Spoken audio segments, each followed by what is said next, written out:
If we don't have free speech, then we just don't have a free country. It's as simple as that.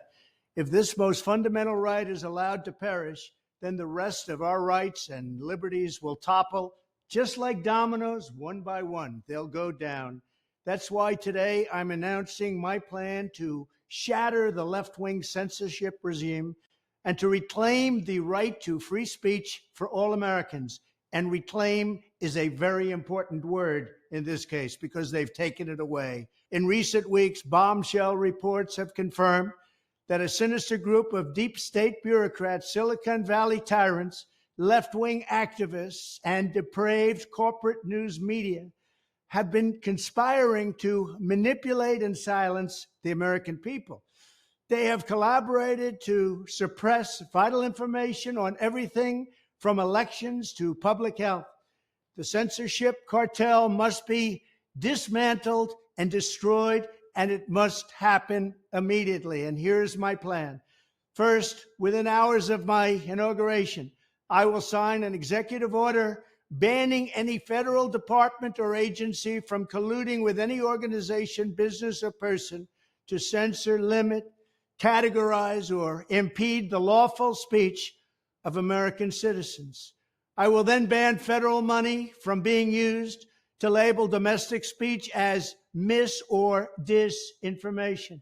And I will begin the process of identifying and firing every federal bureaucrat who has engaged in domestic censorship, directly or indirectly, whether they are the Department of Homeland Security, the Department of Health, Human Services, the FBI, the DOJ, no matter who they are. Second, I will order the Department of Justice to investigate all parties involved in the new online censorship regime, which is absolutely destructive and terrible, and to aggressively prosecute any and all crimes identified.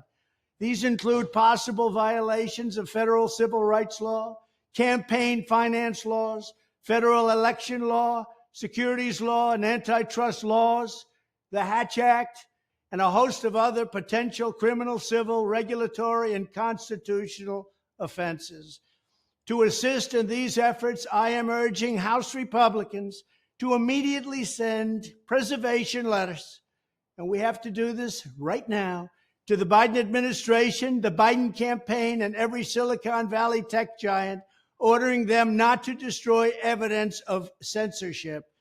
Third, upon my inauguration as president, I will ask Congress to send a bill to my desk revising Section 230 to get big online platforms out of censorship business.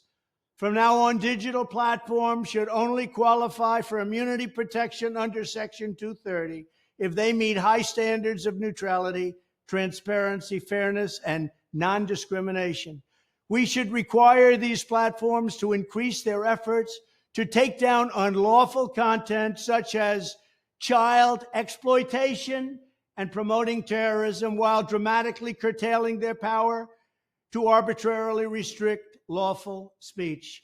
Fourth, we need to break up the entire toxic censorship industry that has arisen under the false guise of tackling so-called mis- and disinformation.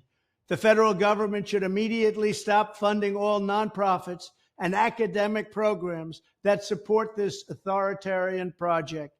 If any U.S. university is discovered to have engaged in censorship activities or election interferences in the past, such as flagging social media content for removal of blacklisting, those universities should lose federal research dollars and federal student loan support for a period of 5 years and maybe more.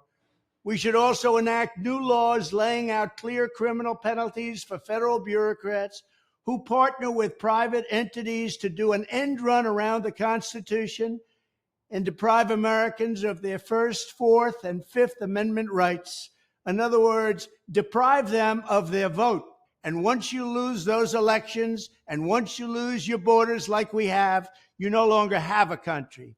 Furthermore, to confront the problems of major platforms being infiltrated by legions of former deep staters and intelligence officials, there should be a 7-year cooling off period before any employee of the FBI, CIA, NSA, DNI, DHS, or DOD is allowed to take a job at a company possessing vast quantities of U.S. user data.